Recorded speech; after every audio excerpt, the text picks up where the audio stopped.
Pes fshatra të bashkisë e Elbasanit, fshati i Gjergjanit, Gjonmaj, Kështjellasit, Thanës dhe Murishanit vuajnë ndërprerjen e energjisë elektrike.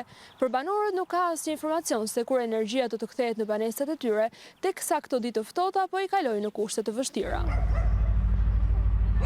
3 ditë, çfarë bojnë në rojnë ca generator, so.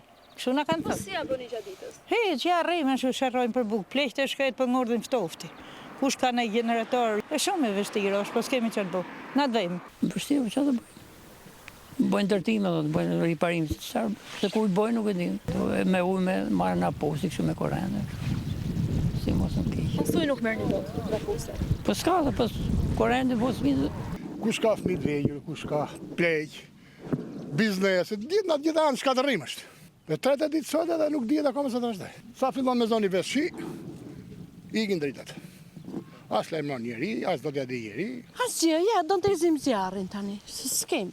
Jo, zemre nënës, nuk na ka thënë njeri, ca për një javë.